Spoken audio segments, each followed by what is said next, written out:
By Headphones.com, the home of the 365-day return policy. Headphones.com has some of the best service and selection in the personal audio industry. Visit Headphones.com today for all your personal audio needs.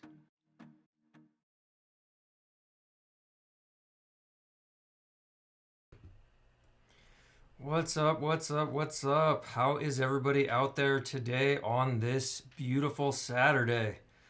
Let me know how my levels are for audio, and we'll chat for a little bit and give everybody a chance to get back from grabbing a cup of coffee, and we'll wait a couple minutes and we'll get rocking and rolling. Thank you so much, Christopher, for the super chat. Appreciate you, brother. Thank you so much, man. Always appreciate super chats. Helps to support the channel and allows me to get new gear as well as keep filling up more hard drive space with 4K video footage for my reviews. All right, sounding good? Awesome. What's up, DP? Good to see you, man. Thanks for joining. Yeah, Jay, all is good here, man. Wonderful Saturday, beautiful weather. We're getting up into the 60s. I'm happy about that. Awesome. Sounds good, TT. Very good. Awesome. What's up, Last Rhino? Thank you. Thanks, guys, for letting me know my levels are good. Yeah, don't forget to smash the like button. Definitely helps. Thank you, Christopher, for reminding me. What's up, DR? How you doing, man? Good to see you. Welcome. Hope you're having a great Saturday. Sheldon, I'm so glad you put pants on today, man. That's awesome. I love that. It's funny. So it'd be good to see you, man. We'll see you back when you get back from grabbing your coffee. Rat Rave, what's up, brother? Good to see you, man. Welcome, man. Glad you made it over. Leonard, what's up, dude? 2 days in a row. I feel blessed to get to see you 2 days in a row, man. A lot of you guys 2 days in a row. Teppo, what's up, dude? How are you? Good to see you, man. Martin, what's up, brother? Welcome. Antdroid also made it. Very good to see you, dude. Very good. Always good to see Android. Elric, sorry we missed you, buddy. We will see you on the flip side, though. All right, so let's see. Yeah, we got a few of you watching, so let's just let's get into it, right? So first off, I'll start with saying that this amplifier, the Feliks Audio Echo Mark II, I purchased with my own money from Headphones.com.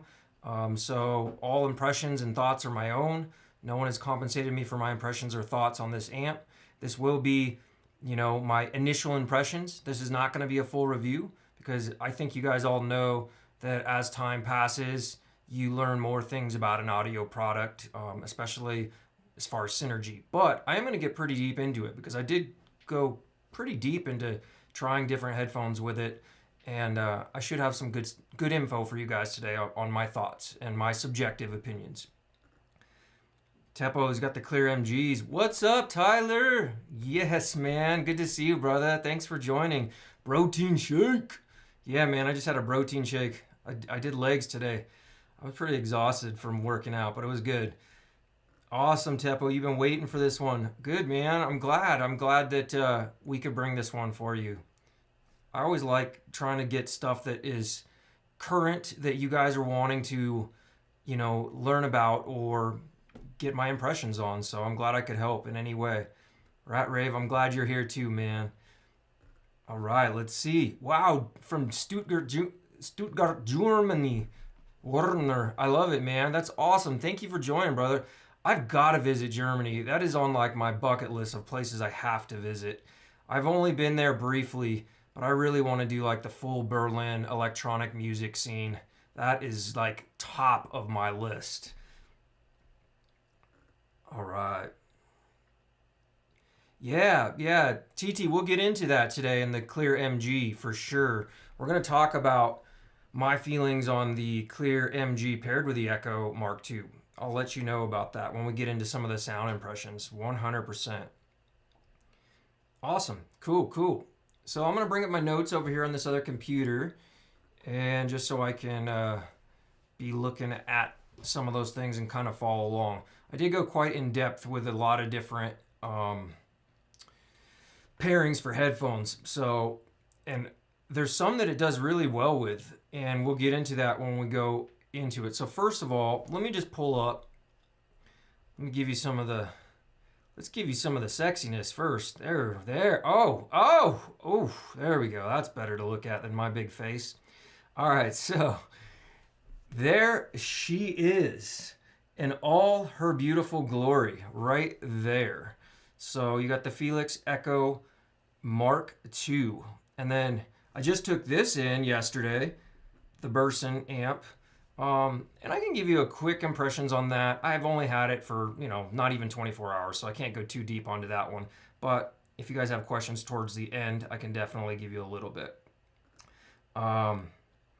Yeah, Rat Rave, it is pretty, man. I definitely think it's a beautiful, beautiful amp. And in fact, let me see something real quick.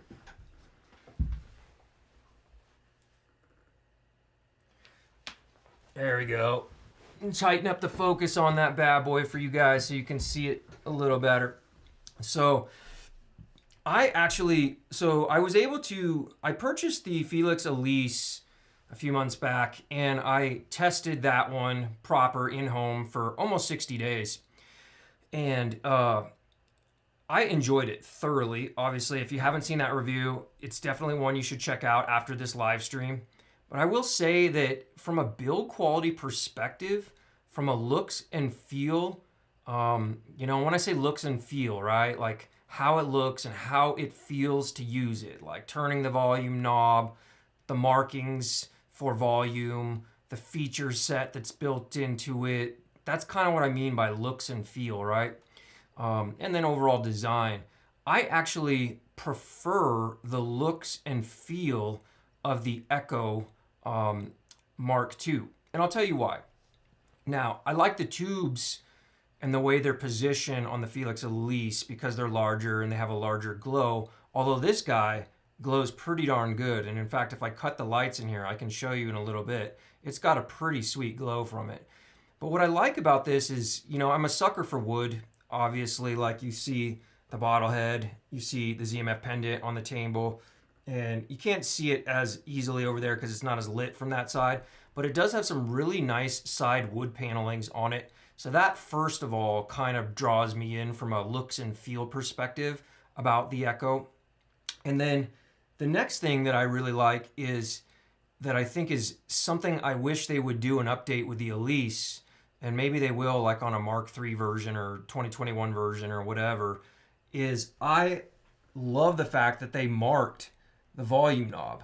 So you're capable of seeing, a white dot and then white dots around it, which you can't see as easily because there's some shadowing over here, but you can see around right there, right? All the way around, there's white dots all the way around. So right out the gate, as a listener that digs listening in darker environments, I know Tyler likes that too, having the ability to see the markers on the volume dial is always nice, right? It's a great thing to have on any amp, really. And then the next piece I would say that I really like is from the look and feel and the design perspective or build quality of this is you've got 3 inputs. So you could run 3 different inputs into this thing, and you've got a selector on the front, which is also pretty sweet, and it's a preamp. So you've got more features essentially on this guy than you do with even the Feliks Elise. So it's a good value. Hey, what's up, Stefano? Good to see you, brother. Thanks for chiming in and getting on the stream with us, man. Welcome. Let me just check and see how we go. What's up, JTB? Nice, you have it coming? Awesome. I hope you dig it too, man. Let me shrink up this so I can keep your comments visible real quick. Yeah, man, I hope you like it too. I think, I honestly think, we'll talk about sound quality. As long as you're pairing up the right headphones with it, I think you're going to be pretty happy, and we'll talk about that. Let me see if I missed any other ones. Yeah, TT, it's not a huge tube amp, and that's cool. In my mind, that's actually pretty cool because you can, save desktop space. So, a lot of amps are huge. Like, I mean, if you look at the massive size of the Bottlehead Crack or the Pendant, the Feliks is a fraction of that. And I like that. It doesn't take up much space. So it's a convenience for a lot of people that maybe don't have the space. Let me see here. Yeah, the echo is pretty, man. Ooh, I love it. That's awesome. Okay, cool. I think we're... Yo, what's up, Grumpy Goose? Welcome, brother. Thanks for coming. Yeah, the desk is pretty stacked right now. And you can't really see it, but I got over here, man. I got the Jotunheim. I got the Jotunheim 2, and then I got the Lear 3 next to it also. And then over here, off camera, you can't see, I've got, oh my gosh, even more stuff. I got the Asgard 3, the CTH, I got the Black Label over here on the desk. So yeah, I've been really trying to test everything and see the differences in sound quality of all kinds of different things. All right, so let's get back to the Feliks Echo Mark II. So build quality, I appreciate the build quality from a look and feel perspective over the Elise. And I'm primarily going to compare it to audibly the Bottlehead Crack today and the Elise for the most part. I may talk a little bit about some audible impressions between it and the Burson, because the Burson is the newest thing I got in, but like I said, I only have had it for about not even 24 hours. So I don't want to get too deep into that because my sound impressions need more time to be formulated. And then I'll talk about the pendant a little bit too. So if you guys have any questions around that versus the Echo. All right, so let's talk a little bit about, let me go to this guy. So headphones.com, I've linked to them in the video description. So if you guys are interested in this sweet amp, it is available for purchase right now. And it has FedEx 2-day available, so that's cool. And then they basically, some of the recommendations they have for it, for pairings, are the Clear OG and the Celesti. So I haven't heard the Celesti yet, but I want to talk about the Clear MG in a moment. So the interesting thing about this too is if you look at the actual specs of this unit, right? So let's go over here, bam, like so. It's a pure OTL constructed tube amplifier, okay? And you can see the power tubes that it uses, and you have your 3 RCA audio inputs with the selector that I talked about, which I dig that. I think that's really cool. And then you have your frequency responses here, okay? And then your power output, your THD. And I'll tell you something. This was something that impressed me about this little Echo. So with the Elise, I felt the Elise was noisier than this Echo Mark II.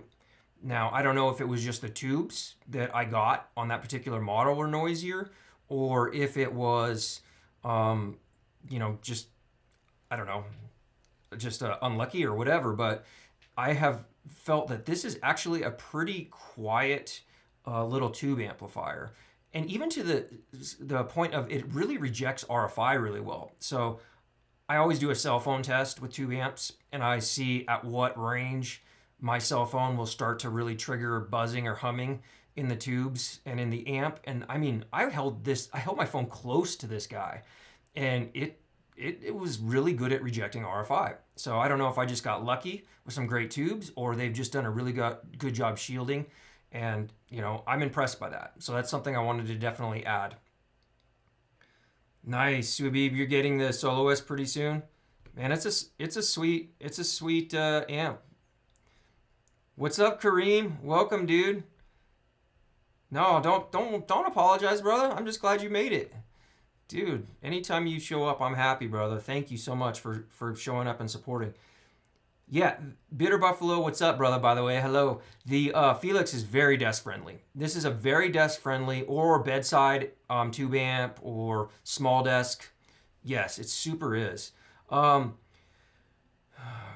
Gurjeet, I don't know how to pronounce that. Hopefully I said that right, man. I haven't heard the Euphoria yet, so I can't really make a comparison, but I can give you some ideas based on some research and what Feliks says, but I can't tell you for sure how it compares. But obviously the Euphoria is the top of the line in their OTL tube lineup. So I'm sure it's going to have probably the best overall technical performance, but I haven't heard it, so you got to take that with a grain of salt.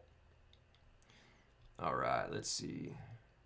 Yeah, so you found that it was pretty quiet too, Rat Rave. Okay, cool. So I'm not the only one then.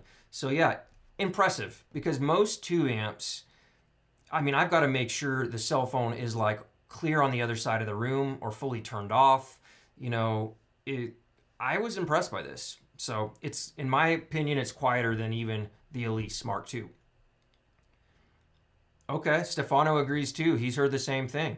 So there you go. So we have a few people on here that I talk to regularly, and I trust their opinions, So that's pretty great to hear that, you're hearing the same thing. Yeah, Martin, that's a good one. And I will probably mention that because they're pretty close in price. So we will get into the Hagerman. Remind me a little bit when we get into the sound impressions on how those two compare, because I really like the tuba. All right, let me see. Yeah, DPU also. Yeah, DPU have the Mark I, so that was, and you're saying that was pretty quiet, so they might have even improved it more with the Mark II. Yeah, I think it is impressive, man. For the price, that's something I want to talk about today. For being under, what is it, like 900, I think it is, or let's look. Yeah, $899. For being under 1K, this is a pretty impressive OTL tube amplifier. So I am actually, in my mind, it's one of the better performing, better sounding OTL tube amplifiers under 1K. And we'll get to that here in a little bit when I go into more sound impressions, but just know that right out the gate. It is impressive to me. Okay, cool.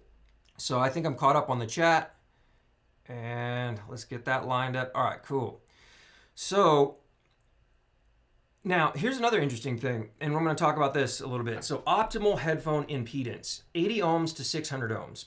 So this is interesting though, because and when I first started doing my research about this amp, as well as like even listening to the different headphones that I had on hand, I didn't realize it said optimal, right? Okay, so so optimal meaning, yes, it is probably best suited and best rated for 80 to 600 ohm headphones. However, the clear MG at 55 ohms is really enjoyable, extremely enjoyable. It's probably one of my favorite headphones to pair with this amp. And I would imagine, based on the recommendations from headphones.com and based on people I trust like Sheldon and Sleepy that have listened to the OG Clear with the Echo, they really love that combo. So that is something to be aware of. Just because it says 80 to 600 ohms doesn't necessarily mean you might not thoroughly enjoy this amplifier with a lower impedance headphone, such as like a 55 ohm headphone from like the Focal Clear or the Focal OG. And I tested it with everything. I even tested it with a Radiance, which is a 35 ohm. I tested it with a Stellia, which is a 35 ohm, and I'll get into my impressions on that in a little bit. Hey, thank you, Stefano, for the super sticker, brother. Yes, I love it, man. Thank you so much. I got to look over here and see the sticker because I can't see it on my the software I'm using to stream. Oh, yes, I love it. Big thumbs up. Thank you, brother. Appreciate you, man. Every time you guys do a super chat, whether it's a sticker or a question you have, huge support for the channel. It allows me to keep paying for hard drive space, editing and filming time, and then most importantly, sometimes I got to buy gear myself. Like for instance, this I purchased this myself. So that money goes to it, and then it allows me to review, and then I generally will keep stuff for a little while and test and review, and then I'll sell it basically to somebody in the community at a discount. So if somebody gets a killer deal on it, it's very lightly used, and that's that. So there's going to be a membership area on my website pretty soon, which will have basically all the stuff I have for sale. It'll have more detailed stuff that you can talk to me about, such as music tracks or Synergy and other fun stuff. So look for that in the future. Yeah, Stefano, I agree. Optimal impedance doesn't mean you can't experiment. And that's exactly what I did, is I did experiment. Mark, what's up, dude? Welcome, brother. Good to see you, my man. Welcome, welcome, welcome. Always good to see you, Mark. Awesome. Okay, so you got a preamp safe mode, which I think is important. Oops, sorry, I had to keep doing that. There we go. And then you got your RCA audio preamp out. Haven't got into testing it as a preamp full yet. Keep in mind, I've only had this thing not even quite 2 weeks, and my most important goal was to really get the tubes burned in properly and then get some audible sound impressions for you guys. I'll talk more about the preamp feature when I have more time with it and get to do my full review on it. And so look for that in the future. And then you've got your standard 1/4 inch, or 6.3 millimeter out right here on the front. You can see that. And you got a 3-year warranty, that's pretty nice. You think about like Shite Audio, they're giving you 2-year warranty on some stuff, 5-year on some stuff, and other manufacturers. So 3 years that's pretty good. That makes me happy as a consumer or somebody that wants to recommend something to my friends like you guys. 3 years is pretty nice. All right, let's take a look here. Good. Hey, what's up? Welcome to the Resolve peeps and all the Headphone Show viewers. Thank you so much. Barden, what's up, man? Glad to see you here. Always a pleasure. And thank you to Resolve for sending some of you wonderful viewers over to come see. Hopefully you guys enjoy this format. It's a little different, so I hope you guys love it and enjoy. All right, so here's our tech specs. So let's look and see about some of the tech specs. All right, so you guys got all that. So it says here you could use planar magnetic impedance headphones 32 to 600 ohms. So I'm not sure on that one though, because you'd have to really check that to make sure. We probably need to go to Feliks' website to confirm, because I thought I was pretty confident it's 80. But then again, based on my listening with a certain headphone last night, aka Rad Zero, I really actually was finding enjoyment from the Rad Zero. So maybe this is accurate. This is accurate. And the Rad Zero is pretty close to 32 ohm. It's not quite there, but it's pretty close. And if you guys remember from my Feliks Elise review, the Rad Zero, at least the ones I have that are tuned, I wasn't getting as good sound, in my opinion, in the lower regions with the Rad Zero. The bass was a bit warbly and distorted. So I didn't experience that with the Echo Mark II. So that's pretty cool. All right. So there you go. And the stuff that comes in the box, you get the amp, driver tubes, power tubes, AC cord, user manual, and the warranty card. So you guys know what is up. So there's your general specs. We'll check out a couple pictures of it real quick so you can see it. So you're not just seeing it on the desk. There's what the back looks like. You can see your connections, your ins, your line out. No wall wart. You don't have to worry about a wall wart connecting it, which to me is something I appreciate about Build. Here's that wood side paneling. I think it's quite beautiful, honestly. I really like that from a look and feel. And there's your input selector and your marked volume knob. So a lot of things that I think the Elise should have are included in this. So I really dig that about it. All right, cool. So let me just check and make sure I didn't miss any questions so far. Don't ever hesitate. You can ask questions whenever you want, and you can use super chat feature if you want to help out. No, you don't have to, but you always can. All right, let's see.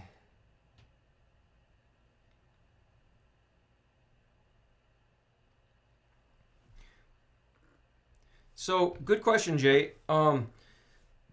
Let me move this so people can see your question a little better. Let's do that. Let's just move your questions down here. So one question you had after yesterday's discussion, is it better to have multiple amps or cans? So in my opinion, I know you're starting out. I think it's good to have both. So maybe a couple amps and a couple pairs of headphones.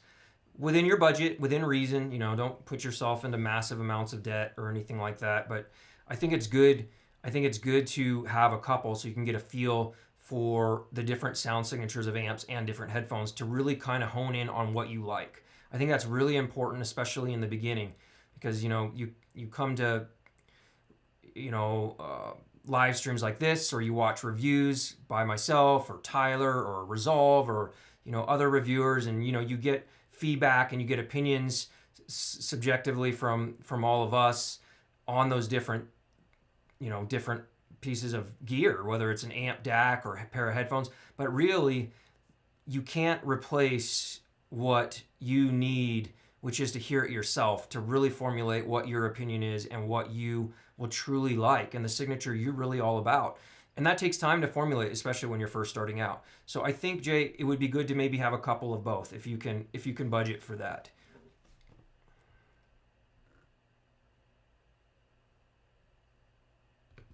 Yeah, man, I'll definitely give a few quick impressions today versus the pendant of the Echo Mark II. So you guys, if you're interested in that. Yeah, 3 years is pretty good. Yeah, 3 years is pretty good for warranty, Stefano. I agree. Yeah, JL, some of those will probably be more so in the full-on review, but I can give you a little bit today for sure. I can wet your beak a little bit, like we like to say, us Italians. All right, let's see. Let me just make sure I'm caught up on all the chat really quick so you guys know what I'm doing here. Hey, thank you, Johnson. Yeah, hitting the like button always helps. I appreciate you, brother. Thanks for saying that, man. You guys rock. Thank you, Stefano. You guys are awesome, man. See, this is why I love you guys. You guys are just huge support, man. That's why I keep doing what I'm doing. You guys just are fun to hang with, and you're supportive. I love it. Josh T, what's up, buddy? Welcome, man. Hey, no worries, man. We're happy to have you over here. Thanks for jumping over and coming and hanging with us. Absolutely, TT, 100%. Transducers are going to make the biggest difference in sound. Whether it's headphones or speakers, that's the number one biggest, sound difference you're going to hear. So, Jay, that's something to keep in mind. And it's a good idea. That's why I think it's a good idea to have a couple pairs. All right, still catching up on the chat. You guys are awesome. That's a good question, JTB. I don't know. I haven't tried the Ananda on the Echo. However, what is the impedance rating of the Ananda? Somebody drop it in the chat. I'm trying to remember. I know it's pretty low. Is it like, what is it like? Is it 35? I think is it 35? If memory serves me correctly. Somebody correct me in the chat. So it very well could sound pretty good, and I'll tell you why. Because the Echo it's not a fully overly warm sound, but it has a little bit of warmth to it. So the Ananda is a more neutral sound, and probably, in my opinion, could use a little bit of warmth, and especially in the low end. And so it might be a good pairing if there's no impedance mismatch issues. And what you find with some headphones and some amplifiers, when I say that impedance mismatch issues, man, say that 5 times fast, is that you'll get some amps that will push way too much distortion because of the impedance mismatch, or you'll hear too much distortion, I guess I should say. And so you'll usually generally hear that in the lower frequencies, and even some of the mid bass sometimes. So as long as you're not running into an impedance mismatch issue with the Ananda, that could be a fun pairing, actually. Thanks, man. Thanks, Barton. Appreciate it, man. Sometimes I feel like a mad scientist. Not really a scientist, though. More so like a mad artist that likes to just get crazy with audio. It's fun. Yeah, I call this the amp cam. That's what I've dubbed it, the amp cam. Thank you, Josh T. Much love to you too, brother. Always. Thank you, Mark. Thank you for the super chat, brother. Thank you. Like I was saying earlier, every time I get a super chat, it helps pay for hard drive space and get new gear in, and I really appreciate you guys. And eventually, I want to start, as the channel grows, I want to start doing giveaways too, to give back to you guys, because all the super chat support you've been giving me is just huge, and I really appreciate it. So let me see what Mark's question is here. Okay, the Dark Voice 336 SE Tube amp. Okay, so we actually did, it's a good question, always, and thank you for asking that, Mark, because a lot of people actually talk about the Dark Voice quite a bit. So I would probably say, I would encourage you based on, you know, the other amps that I know you have in your collection, which are dope amps. You started off with 3 really good ones, so kudos to you. To give yourself a really good, you know, baseline for sound. I think you went with the i5 Pro iCAN, which I love that amp. And then you went with a Phonitor XE, which is one of the most neutral, clean, detailed sounding amps probably out there. And I think you then went with a Burson, if memory serves me correct. Correct me if I'm wrong. So if you're looking for a pure OTL to start out, I would rather see you go into a Bottlehead Crack with Speedball or the Echo version Mark II. I think it's just better build, better design, and overall probably better sound. So, but I mean, because I just feel like you might get into that dark voice and you're spending like $300, and then by the time you add a tube that sounds decent, you're another $200. You're at like $500 or $600. I'd rather see you put that into something that you'll just love for a longer period of time. That's my thoughts, anyways. Let me know if that answered the question too, Mark. Hopefully that did. Oh, thank you, Sue.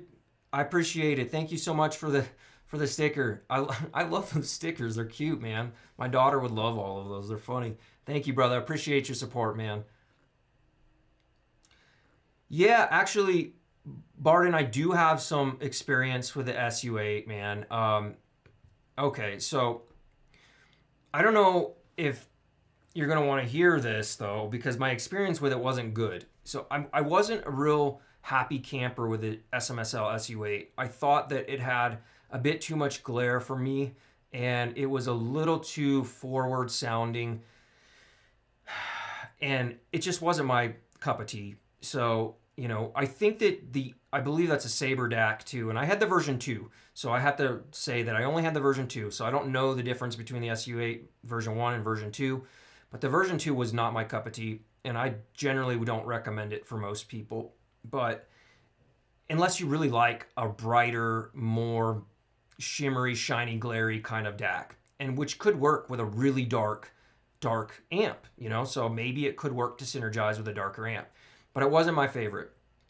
You know, and the part of the reason I think is I believe that was a Sabre DAC chip or an ESS chip. Those aren't easy to implement in a quality way. And so some of these manufacturers that are now kind of getting forced to implement more ESS Sabre chips because of the AKM fire, you know, have kind of their work cut out for them to really try to figure out how to implement those DAC chips in a way that sounds better. So I think that if you're looking at a ESS Sabre DAC chip base digital analog converter, I think that you should really look at the matrix-audio line. I think they do an exceptional job of implementing ESS Sabre chips. So I really like the i3 Mini 3 Pro, I believe it's called. It's also a Roon endpoint, which I think is super dope for streaming if you have a Roon. I also own the matrix-element-m, which I have in another room, which is also excellent sounding. And then my flagship DAC that I do all my reviewing based off of is the matrix-element-x. And that is right now, currently my favorite DAC that I own. And it even, in a lot of ways, I like it probably better than some DACs that are even more expensive. And I did do a stream comparing that to the Cord TT2 as well. So if you're bored later today, you can go back and check that out. Thank you for that question. Let me add that to the broadcast if I didn't and I forgot, so people know why I was talking about that. Yeah, so Barton, the Anonda's 27 ohms, it could be pushing it, man. So, you know, who asked about that earlier? Was it JTB? It could be pushing it. You might get some impedance mismatch on that one, but I don't know. It could be close because the Rad 0 is 29 and the Rad 0 sounded pretty good last night. But we got to double check on that. It looks like Barton's not 100% on that. So double check the impedance on the Ananda. Oh yeah, 35. See, I thought it was 35. Now it's like 25, 35, 25, 35. Which is it? 25, 35, 45, 55. I don't know. Now I feel like I'm an auctioneer. Never mind 25. Okay, so yeah, either way, it could be pushing it. So double check on that one to verify the impedance rating, but I don't know. It could be pushing it. Yeah, see, Sheldon agrees with me. I think he thinks it's also worth it to start more with a Bottlehead Cracker and Echo. Yeah, because the Pro iCAN's a dope amp, man. I love that amp. I don't think it gets enough love because it's maybe not as much of a detail monster as some other amps. But overall enjoyment and versatility, it's one of my favorite amps, especially at its price and its size. Hey, what's up, Saturite? No, we haven't compared them yet, man. So you're right on time, brother. Take your time, settle in, and we're gonna get to sound impressions here in a minute. Hey, thank you, DNA, for the super chat. I appreciate you, man. Every time somebody super chats, it helps out the channel. I appreciate it, seriously. So far, I honestly think it's actually so far the Burson. So I was listening to it last night, and the Aeolus was one of my favorite headphones to listen to off the Burson, along with a Rad Zero. So far, I would say that's one of them, or possibly the solid state amp in the i5 Pro iCAN also as well. But I really like more the hybrid and the tube stages of the i5 Pro iCAN. Thanks, Killer Audiophile. Appreciate it, man. Yeah, this is some pretty cool artwork. It's hard to see. There you go. You can see a little bit over here in the background, and then over here. There we go. Yeah, man, I love art. I love it a lot. All different types, and they're UV reactive, so they're pretty fun. Thanks, man. Appreciate the compliment. All right, let's see. Let me get caught up here. Oh, Asgard. Yes, the Asgard 2. Man, the Asgard 3 that is a value player at $199. Absolutely, I 100% agree. I don't know why I didn't think of that guy. Probably because the Burson is so fresh and new. But I really love the Asgard at $200. That's probably one of my favorite shit amps right now. Yeah, Josh, we're gonna do a live stream probably next week after I can get a little bit more time with the soloist. I just took it in yesterday, so obviously I got to get more time to really build out. Yeah, man, I think Robin, the HD800S with the Echo Mark II could be a good combo. I don't see why it wouldn't be, but then again, I haven't personally tried it. It may be a better combo with a Bottlehead crack though, based on, a few people that I really trust in the audio game. It might be a better combo with a Bottlehead crack. And we're going to talk about that a little bit when we get to the sound comparisons, because I felt like the Verite Open was a better combo on the Bottlehead crack versus the Echo. But I really liked the Aeolus off of the Echo Mark II, but I also like it off the Bottlehead crack. So it could go either way. Yeah, Barden, it does have beautiful aesthetics. I think they did a really good job. I'm pretty impressed with it so far, but I'll save most of my thoughts on it until I get a little more time with it. Mark, you liking the Headamp Mini? I've heard good things about that. Whoa, thank you, Johnson. Appreciate you, dude. Thank you, man. Thank you. I will keep it up, man. I appreciate it. With your guys' support, I will keep going, man. You guys rock. Thank you so much for that, dude. Appreciate that, seriously. Can't do it without you guys. I appreciate it, man. Leonard, do you like the LCD2 with the Echo? That would be interesting to hear. What is the impedance rating of the LCD2? Drop that in the comments for me. Man, I'm way behind on comments. I just realized that. Hold on one sec. Let me get caught up.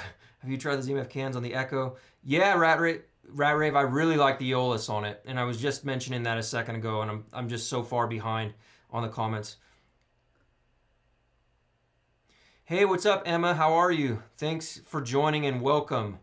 What do you think is the difference between the Echo and the Elise? Okay, great question. So I'll jump into that question now since, I'm trying to get caught up on the comments. But to my ears, the Echo is not as warm sounding and liquid, especially in the mid-range. So, and the staging is not quite as euphonic either. The Elise Mark II has more euphony from the tubes, and it has a more liquid, warm mid-range than the Echo. But I think the Echo packs more slam and a tighter sound, especially in the bass region. And I think the Echo may even actually, going off of audio memory, because the Elise I don't have currently on hand, but I think the Echo Mark II actually sounds a little more detailed, in my opinion, than the Elise Mark II. The Elise Mark II is super dope. It's a great amp, but I think it pairs better for my preferences with a, you know, a little bit maybe more detail forward or detailed headphone that you might want to smooth a couple areas around. So like, you know, like an HE 1000 SE, or I really like it with a Verite Open, you know, or maybe like an HD800s. All right, let me see if I can get caught up. All right, Robin, Echo 2, yeah, cool. Hey, Costa, it's all good, man. You're always on time, brother. There's no time around here. Just happy to see you, man. Thank you for joining. What are your thoughts? Okay, let me see here. All right, Killer Audiophile. What are your thoughts on an all-in-one desktop DAC amp combo? Any good examples you have seen? I love the iFi Micro Black Label as a portable on-one. Well, I love it too, bro. I mean, it's sitting right here on my desk. Every time I try to like talk myself into, if I can get it to focus. Oh, it's not gonna focus. Focus.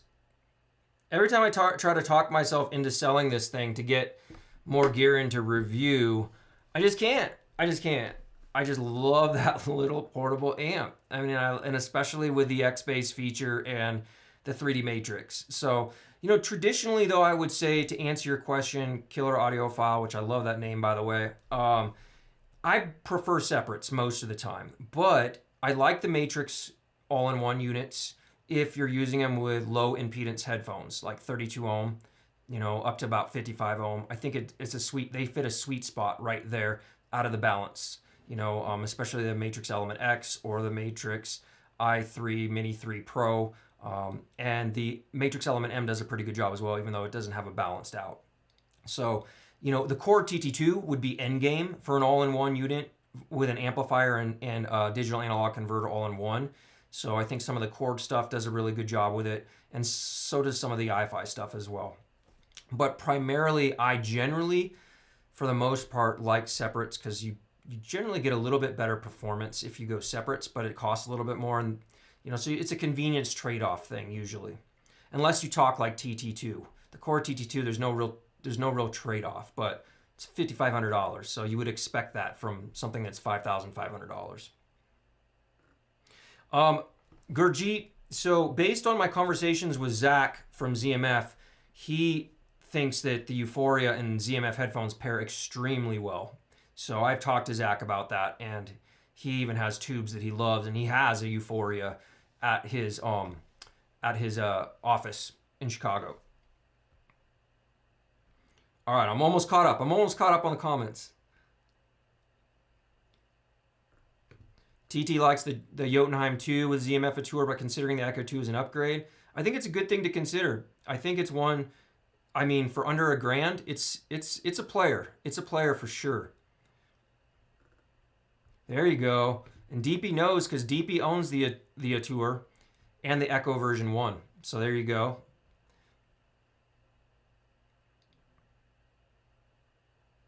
Okay, no, JTB. So a weird question, and this is good because we should address that for other tube owners. It says here, I've heard many say just keep the tube amp on at all times. Okay, we don't want to do that. What that's going to do is it's going to destroy the life of your tubes. So think about those tubes is finite, a finite resource that can only do what they do and create the magic they do for a certain number of hours, which is usually a lot, anywhere between 30,000 and 50,000 hours. But you don't want to leave a tube amp on all the time. You do want to let a tube amp heat up and reach the proper temperature to create the level of sound that is going to be optimal, okay? But leaving a tube amp on all the time, I wouldn't do that. I would recommend against that. There is some people that say certain DACs they leave on all the time. I know specifically from Shit Audio, like the Yigi or the Bifrost 2. It's just not something I personally do or believe in.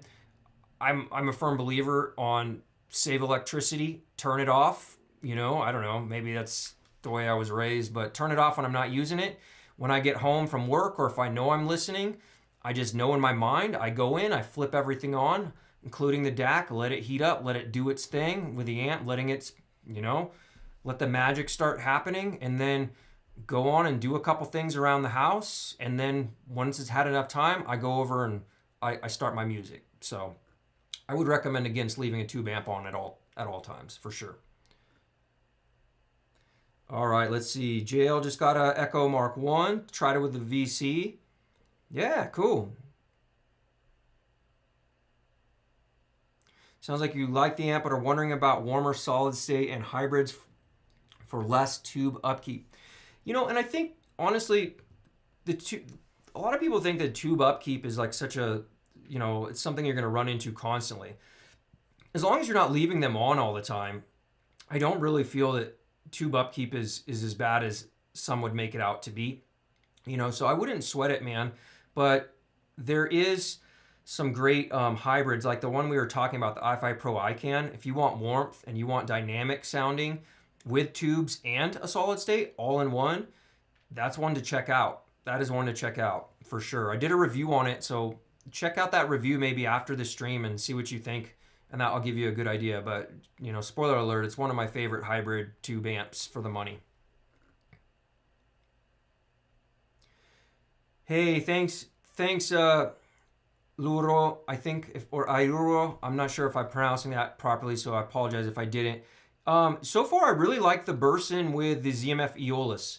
I think that so far is the ZMF headphone I like the most with the Burson. I need a little more time with the Verite Open to really determine, but so far, ZMF Aeolus plays really well with the Burson. Of course, man, no worries, DNA. If you end up getting the Burson, if you can, use one of my links, brother. That'll help me out. And definitely get it from headphones.com. They're great. Taryn and the team will take awesome care of you if you can get it from them, if you're, in the States. Yeah, Stefano, $199 for the Asgard is so good. Oh, Mark, thank you again for another super chat, man. Thank you again for your support. I appreciate it. Says you see the Burson on the table, just got the Burson conductor 3x reference and tried out the Bluetooth. When using Bluetooth, the volume is so low. You think I should reach out to them? Huh, that's odd. I would see if you have something in the settings of the conductor, because that doesn't seem right. Or also check if you're running the Bluetooth from your phone, is the phone volume all the way up? Or if you're running, or from the iPad, because sometimes if you don't turn up the volume on the iPad and you have it really, and you're hearing low and you're not thinking about it, you may need to just turn up the volume on the phone all the way to the max, then adjust volume. Of course, don't do it with your headphones on, but then adjust the volume on the amp if you're running Bluetooth. So try that first before you contact them, because it could be a simple fix. But if you're still having other issues and you think there's something wrong, then of course it's worth contacting them. But I would try that trick first. I hope that answers your question, brother, and thank you again for the super chat. Yeah, Tempo, I see that headphones.com actually recommends the Playmate on their page. So it could be one. I put a lot of faith in those guys. They're one of the better, or one of the best, I should say, audio online distributors and retailers in the industry, in my opinion. When I first kind of fell into the head-fi hobby after my daughter was born, they were probably one of my best experiences with shopping at that time, and still are one of my best experiences. So I think, that would be something to consider checking out. It's not one I can tell you I've heard personally myself. So LCD is 50 ohms. Yeah, okay, well then that makes sense. There you go. Tyler can help you out with that. Thank you, brother Tyler. Excellent, my man. Yeah, I'm guessing it's probably the phone volume was just low, but because that's happened to me. I mean, it's totally happened to me. So, possible. Okay, earlier LCD2 had an 80 ohm pre-file. Yeah, those are sweet. I think Kareem has that headphone still, and I've heard some great things about that. I need to demo those eventually. I wish, from what it sounds like, that's one that I wish they never changed.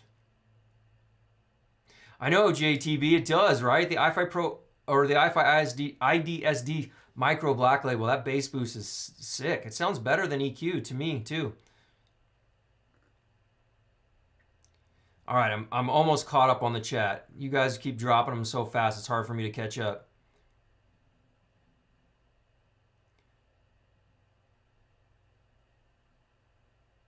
Yeah, the Diablo I've heard good things about, Mark.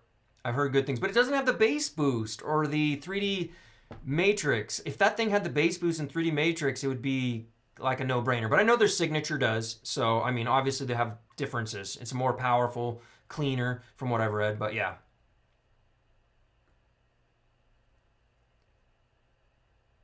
Interesting. So Tyler's saying it might not be the best in Bluetooth mode. So maybe it's worth contacting and finding out if there's something that could be done differently for the Burson. Yeah, man, I'm here to help you save on an electrical bill. Don't leave those tubes on. Tyler, great question, man. So my favorite thing about it so far, I think, is, well, the sound is excellent. And I think we need to lead into that. So let's hold questions for a minute so I can get into the sounds. Otherwise, we're going to be here forever, which I don't mind. But you guys probably want to do other things on your Saturday too. So basically, the sound impressions so far is my favorite thing about the Echo. Okay, it sounds incredible. It sounds dynamic, especially with a clear MG or the Aeolus. Those are two magnificent headphones to pair with the Echo Mark II. And then I really like the build quality. Like I discussed at the beginning of the stream, I think it's one of the better built OTL tube amplifiers, especially under $1,000, with its preamp feature, 3 inputs, clearly marked volume control. It's just really well done. And I haven't even started tube rolling yet. So, you know, that tells you quite a bit that it sounds pretty good in stock configuration. And also its size. It's nice, especially somebody like me that has all this different gear and I'm checking different stuff out. It doesn't take up a huge amount of space. Like Tyler, same as you got so much gear. And sometimes it's nice to have an amp that sounds good, that's not humongous, so you can actually get it with the rest of your kit and have space for it. So I think those are my favorite things about it. Yes, and it has tubes. Tubes are beautiful. You know I love tubes. Hey, what's up, Quinn? Welcome, buddy. Oh, you're going to love, man. You're going to love the Pendant SE with your Verite Open, bro. You are going to be loving it. Yeah, man, I'm working on the Pendant review now. I just need to film the A-roll. I've got all the B-roll filmed for that sexy beauty over here. And I just need to film the A-roll portion of it because I've had it for a long time now. I've formulated, it's one of my favorite amps. Under 2K, under $2,000, or at the $2,000 mark, the Pendant and the Pendant SE and the Mogwai OG and the those are probably my two favorite tube amps under 2K, and they're both amps and sound. And then maybe you throw in the i5 Pro iCAN next. It's a little less.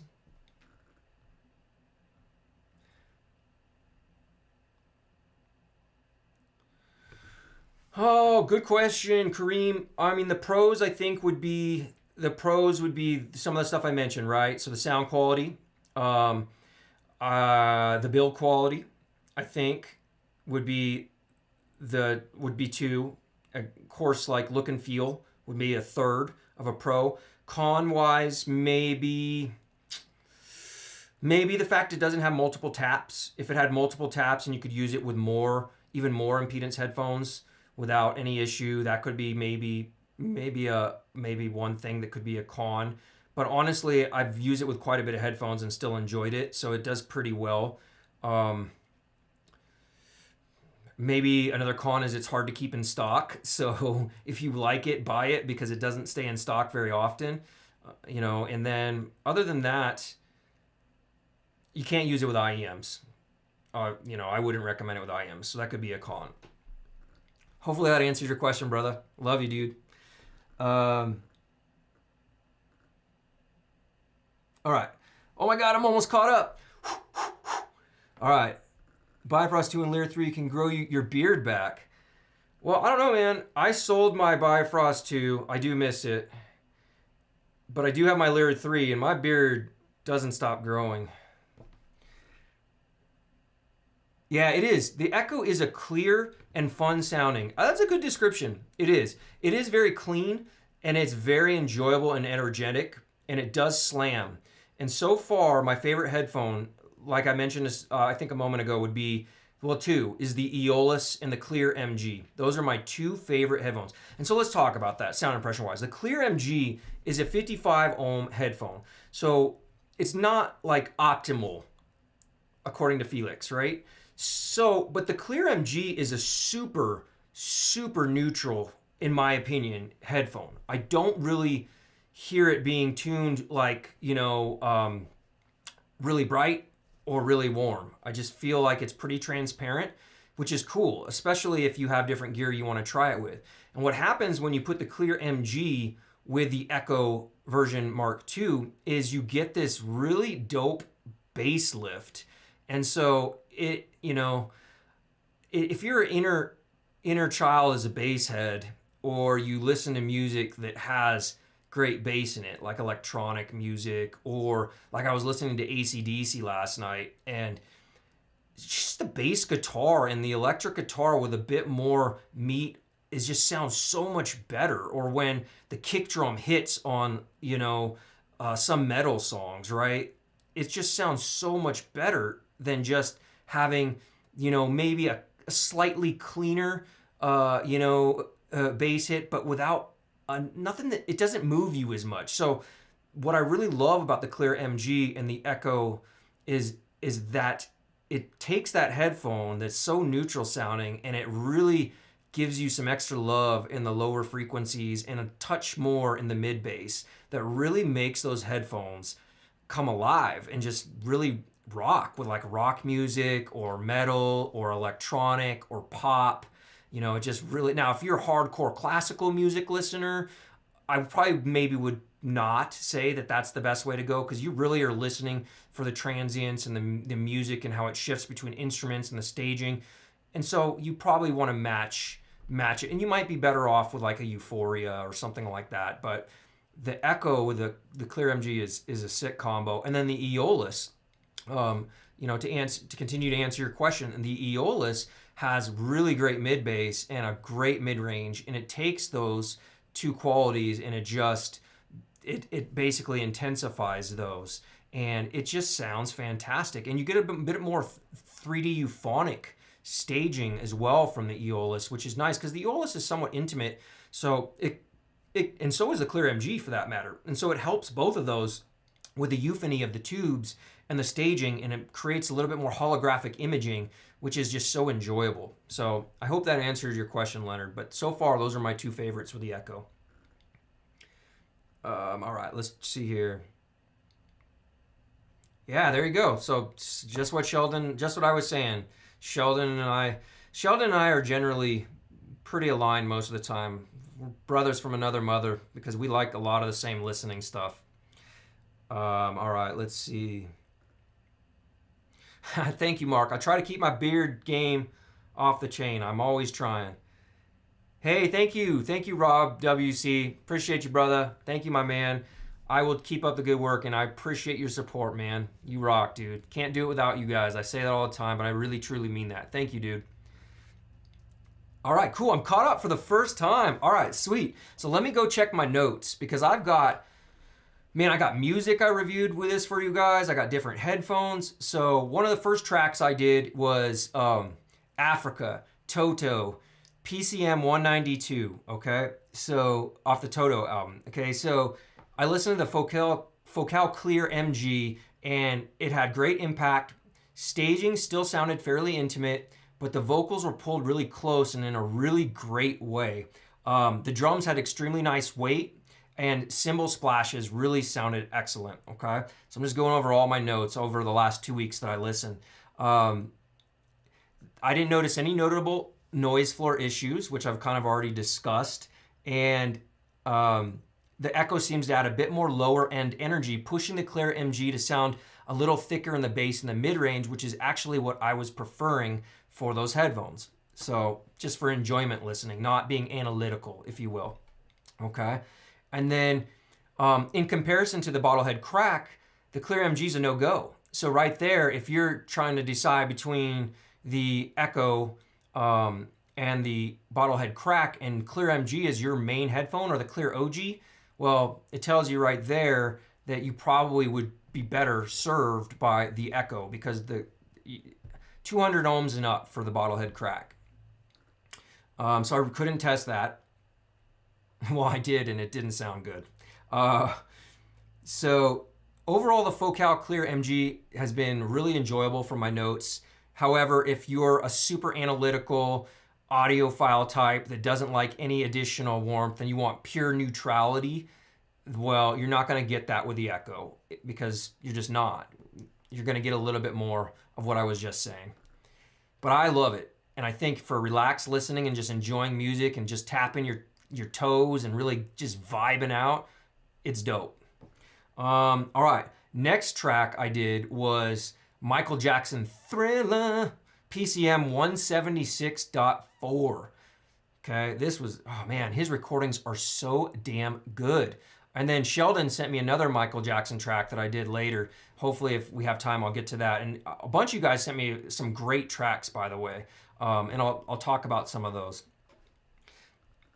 All right, let's see.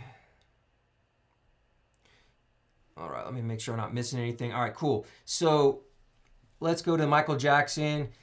So I did this ZMF Aeolus with stock pads, just so you guys know, because that's my preference. Because if I wanted to make the Aeolus more neutral, I mean, I have the Verite Opens. I have a more detailed version of the Aeolus basically already, so I don't really mix that. I leave them. I have the perforated hybrids for them too as well, but I like to go all the way in on the Aeolus with what was originally created.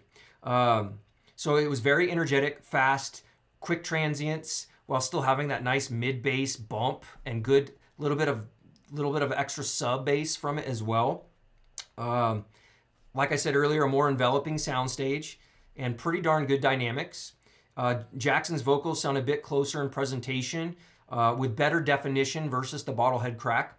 So the Bottlehead crack had a bit more of, well, I'll get into that in a second. But I would say the Echo is a drier sounding amp, faster and more defined, and maybe even more technical, okay? Just from a detail and resolution, what you're hearing and hearing into the music. But the crack is its own level of yumminess, right? So, and for those of you that own it, you know that. So with the Bottlehead crack, it sounds warmer than the Echo. It's slower of the two amps for sure. Even with the Speedball, it's the transients are slower for sure. And then it also sounded like it had a little bit less treble energy to me. So it seems to roll off a little bit in the treble with the stock tubes that I have with it. Not like a huge roll off, if you will, but just less than the Echo. We're talking comparisons here. Let's see here. Dynamics are kind of a toss-up between the two. The Bottlehead crack hits pretty hard, especially in the low end and mid-bass area. So it was kind of hard for me to choose which one was better from a dynamic perspective. They're both pretty good. They're just a little bit different. So they're pretty close in that sense. And then let's see here. The depth of the stage on the Bottlehead crack was deeper to my ears. So when I say deeper, like out there, right? Like going out into the music, you have more depth off of the Bottlehead crack. However, let's see here. They are very close. My notes say they are very close, however. Tonally, the Bottlehead crack sounds warmer, like I had said earlier, and more euphonic. So those are some impressions between the two off of that track. Okay. And then my overall conclusions, I enjoyed the Aeolus off both amps, and I could see both being an excellent pairing for that headphone. Okay, let me see here. The 6XX off the Echo 2 sounds great off of the Bottlehead crack as well as off of the Echo. Just to answer your question, JTB. They are different. You have a bit more, like I was saying, a faster, you get a little bit more speed with the Echo and a bit more detail, which kind of is nice for the 6XX, but I feel like you amplify the tonality of the 6XX with the Bottlehead crack, and you get a bit more depth in the stage because the 6XX has a terrible stage let's just be honest, it just doesn't have a good soundstage.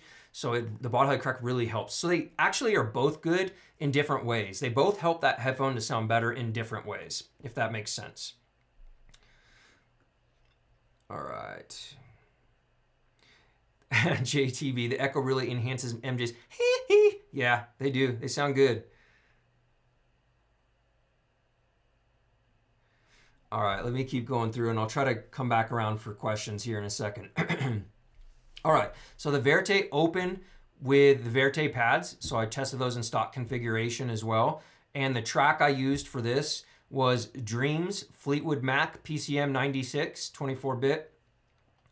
Bottlehead crack with a speedball, you know, and it sounds warmer, like I had mentioned earlier, by a little bit. And it has a little bit slower, less energetic presentation, which I think actually does well and does very well with the Verite Open, because the Verite Open is very fast.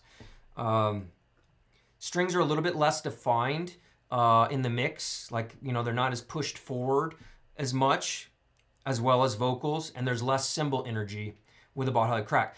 So if you're looking to take the Verite Open and maybe tone it down a notch, the Bottlehead crack would be a good option to do that. The Echo 2 vocals sounded more defined, more present in all the right ways though. I really like vocals on the Echo 2. And especially during the harmonies, when all of the band is harmonizing together and singing the chorus lines, I really noticed a significant difference on that Dreams Fleetwood Mac song between the Echo version 2 and the Bottlehead crack. Their harmonies just sounded like so much more present and so much more defined, and I could really hear their voices. Whereas with the Bottlehead crack with a speedball, they still sounded excellent and super enjoyable, but not quite as defined, not quite as forward in the mix, and not quite as good, in my opinion. Super chat from Mark. Thank you, brother. Being new to this hobby, the best part about it is being open to new genres of music and discovering new music. Grew up listening to rap only. Please continue to update your... Yes, sir. You got it, brother. I will. I'll keep sharing tracks now, too. I'll try to do more of that. My website and the membership area of my website, music is going to be a big focus of that and sharing that with you guys. So thank you so much for your support, man. Ongoing. You're awesome support for me, man. I appreciate you. Thanks, Stefano. Appreciate you, dude. Much love, brother. All right, so let's see. Both were highly enjoyable listens, both the Bottlehead crack and the Echo Mark II with the Verite Open. And it sounded like to me, to my ears, based off my notes, the Echo was more precise of the two. And the Bottlehead crack was more euphonic. So that's kind of the theme there. If you want more euphony and you're willing to give up precision, then the Bottlehead crack. If you want a little bit more precision with still some euphony, then the Echo Mark II is probably the route to go. Neither amps gave me fatigue. That's something I should mention with the Verite Open. So some people, you know, can experience, I guess, fatigue with Verite Open if they're more treble sensitive. I've never had that. I've always just rocked and rolled with the Verite Open, but neither of these amps were fatiguing with the Verite Open. So I thought they both were enjoyable. Let's see. One thing to note, this is good, this was something in my notes, the Bottlehead crack is extremely more microphonic than the Echo. So we already talked about how well the Echo Mark II rejects RFI interference, and the Bottlehead crack, like I could be typing on my keyboard that's attached to my desk and I can hear that because the Bottlehead crack is sitting on my desk. So it's extremely microphonic, and it could just be the tubes or it could be the chassis and how it supports the plate. So that's just something to keep in mind. The Echo has definitely advantage there to the Bottlehead crack. Okay, my next test tracks, I should say, were 4, 5, and 6 of the test tracks, and I was kind of looking for some synergy between different headphones. And I listened to Pink Floyd, Speak to Me, Breathe, On the Run from the Dark Side of the Moon. And if you want a music recommendation, Mark, Dark Side of the Moon, one of the greatest albums of all time, Pink Floyd. So this is a 16-bit album, 44.1 kilohertz. And all my tests are done through Roon for you guys, so you guys know, and generally through either Qobuz or Tidal. So just so you guys know, those are my streaming sources.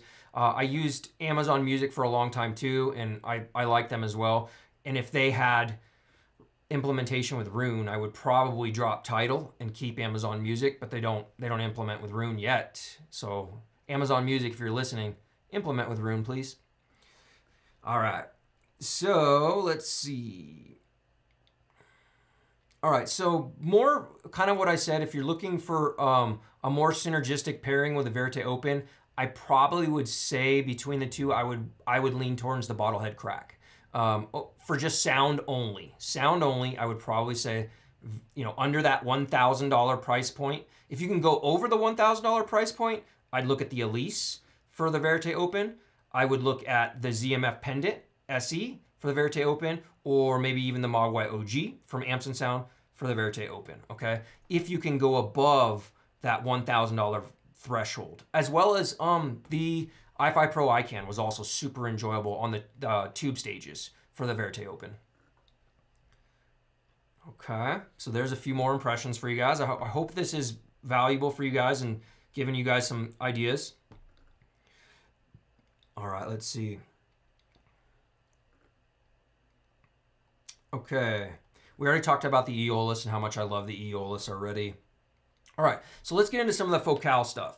So focal being lower. Oh man, Kareem, dude, thank you, brother.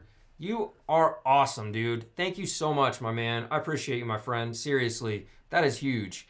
I will definitely get something for my daughter. No audio gear, sir. Okay, I will listen to you. I will get something for my daughter. In fact, you said that last time, my man, and I actually did use some of that money for my daughter. And I got her a Casio keyboard with light up keys because her and I want to learn to play the piano together. Even though she's only 2.5, she loves it. And I'll show you a picture of her playing it later today. But thank you, man. I will get her something for sure. Thank you, brother. Seriously, I appreciate you, dude. All right, let's see. Okay, so for focal. So the focal stuff is they're two close backs, because I haven't tried the Celesti with this amp yet. They're 35 ohms. So that's kind of pushing the boundaries, right? Where you might start to hear a little bit of impedance mismatch. So, but I think there is a tolerance level for all of us as listeners, right? So if there is, or if you are trying to achieve the best, cleanest possible sound with the most minimal amount of distortion, and then you should look at matching your impedance to the headphone as best as possible. And so pushing a 35 ohm headphone with a amplifier that's maybe geared to be a better pairing with 80 and up, you're going to introduce some things. So let's talk about that real quick. You're going to introduce more bass and more, not just bass, it's quantity of bass, and the quality of the bass changes. So to my ears, the quantity of the bass goes up with a Focal Radiance, it goes up with a Focal Stellia, it goes up with a clear MG. We already talked about that. So quantity comes up. The quality also changes. So usually, right, when you're matching impedance, the bass should be well defined if the headphone has that to begin with.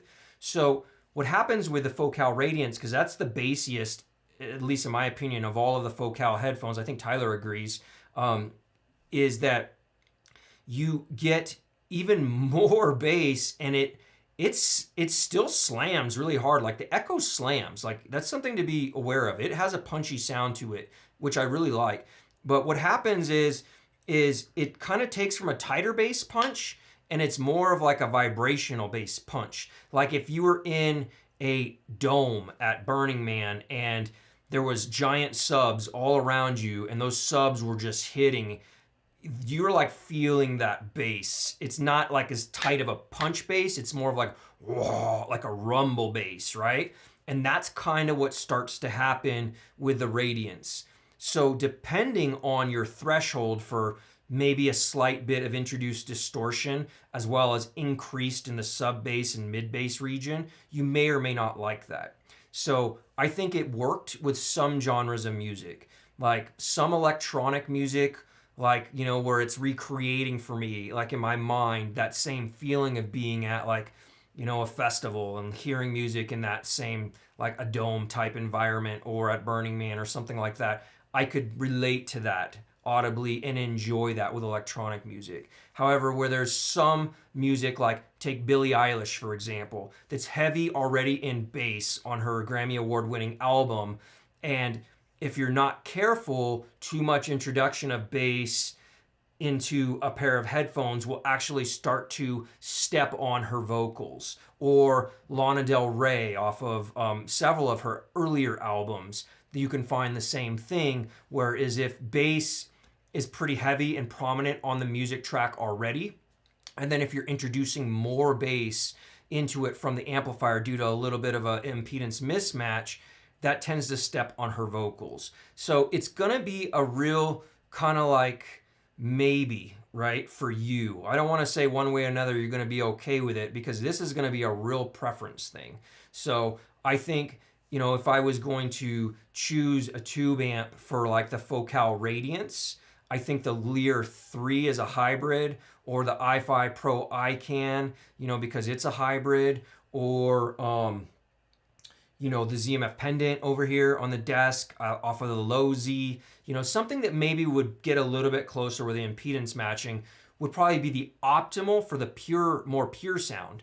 But you could still probably have fun with it. It wasn't so distorted to where like the driver was not being controlled or out of control, where, you know, distortion was just off the charts. It just introduced more bass and more rumble in the lower end. Hopefully that makes sense. The Stellia, though, is actually, it does better. And I think it's because of the tuning as well as the beryllium driver. So the tuning of the Stellia, you have more detail right out the gate. You've got the faster driver being made of beryllium. And I think it takes, you know, the Echo takes to that, or the Stellia takes better to that with the Echo. So you can actually hear less distortion, and it's probably got less THD anyways from the get-go. So you hear less distortion and less of that, that bass lift than you would with the Radiance. So I think that's the better pairing of the two, or the Clear MG, like I said earlier, is the best pairing of the three probably with the Echo Mark II. Let me check on the chat and make sure I haven't missed any questions. Hopefully this is all making sense with everybody. Okay, cool. Cool. Thanks, Christopher. Yes, TT, this community is dope, man. We have a great community. I just love you guys. You guys rock. I'm glad, Robin. Hopefully we're having some wholesome messaging here. Okay, good. So we're all caught up. Good. All right. So some of the tracks that I listened to with the Radiance, just to give you an idea, because I went through, and I thought the Radiance sounded good with metal off the Echo too, because sometimes metal can come across pretty bright. So I thought it helped in a lot of ways with metal, just for my ears, personally. Okay, let's see here. So I said basically I also tried Wandering from Yoshi Harakawa, and there's more bloom in the sub bass like I talked about. Not horrible amount, but there is more. And let's see. This could be a big no-no for some people, like I described, if you're looking for more neutral or cleaner sound. I think I already covered that pretty well. But I did notice it created a better audible soundstage with the Radiance, just probably because of the tube harmonics, than just running the Radiance off of just the Burson. Let's see. Yeah, and I basically said, technically speaking, they're probably better matches. So I kind of already covered that, like with the Lear 3 for the Radiance, or the Pendant SE, or the i5 Pro iCAN. Those are a few probably that would be a better match. And then I listened to Mountains from Hans Zimmer, and I really listened to that to see, you know, when the organs came in and some of the other areas, if it was just going to distort and, you know, have issues with the driver, and it still held together pretty well. And then Thunderstruck, AC/DC. The kick drum sounded magnificent with both the Stellia and the Radiance on the Echo. Like when that kick drum came in, it was just like pounding. It was dope. So that was a quality I actually liked, and that's why I think I mentioned earlier I kind of liked the Echo with those two Focal headphones with metal and hard rock. I listened to Shine On You Crazy Diamond, Pink Floyd, and I really think the Stellia and the Radiance are doable, you know, for that track, but not something I would recommend for most recordings or tracks. You know, if you're steering for a more neutral sound signature, I think you'd be better served, like I said earlier, with a clear MG from the Focal line, or if you wanted to push it, maybe the Stellia. All right, and then for the Stellia, my impressions, I listened to Starboy from The Weeknd, Party Monster album, and then basically that's 24-bit 44 kilohertz track. And I in my notes I said I'm surprised because the Stellia actually sounds better than what I thought it would off of the Echo. So I was impressed when I made my notes. I thought there would be more distortion and I thought there would be more issues in the lower end. But for whatever reason, the Stellia, like I said, probably the beryllium driver, probably the tuning to begin with isn't as bassy as the Radiance. It tends to hold better together. So, but take that with a grain of salt. You're still getting a bass lift and a mid-bass lift as well. So, thank you, Sheldon, brother, for the super chat. I appreciate you, dude. You rock, brother. Thank you, man, for your ongoing support, my man. Appreciate you, dude. Thank you, dude. Appreciate it. I'll use it towards hard drive or more gear. Thank you. Yes, DB. I think it stands very strong the Echo stands very strong in the sub 1K category. That is the theme of this. The theme of this initial impressions. It stands very strong in the sub 1K category. Let's see. If I said in my notes with Stellia, if you're into a tighter defined bass with less lift in the bass and you like the signature of the Stellia as is, then the Echo might be a little bit too much of a mismatch. All right. Okay. So and I did do a little bit with the Rad Zero. I did do a little bit with the 6XX more than a little bit. I thought the 6XX was great. And oh yeah, some of my other tracks that I listened to, let me just share with you guys. So I also listened to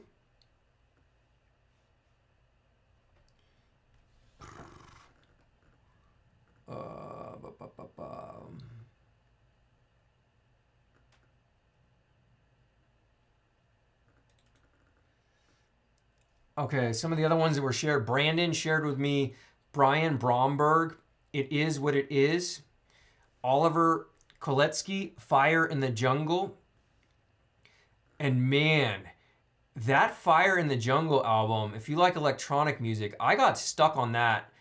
That was really good with the Echo. Really good. And I think I was on the clear MG, and I couldn't stop listening to that album. Then Joe Satriani, Rubina, Electric Joe Satriani album, and Lindsey Sterling, Crystallize. I love Lindsey Sterling, by the way. She's fantastic, and I got onto a whole Lindsey Sterling kick after that. Sounds fantastic. Her music sounds fantastic on the Echo. And Haken Prosthetic, which is a little bit more metal, if I remember correctly. And then Sheldon had Brandenburg Black Violin, and then MJ Human Nature were a couple great tracks that I also heard and tested them with. All sounded really great. So I guess at this point in the stream, I'm just going to open it up to pure questions, and we can finish up with just questions at this point. I hope I've gone into enough detail in about the hour and 20 minutes on my thoughts and feelings and initial impressions on the Feliks Echo Mark II. And let me know if you have any other audio related questions, and we'll probably cap this off in about 20 minutes or so if we have some questions, or we can finish it sooner if we think we've answered most of the questions. I'm going to go back through here and make sure I didn't miss anything.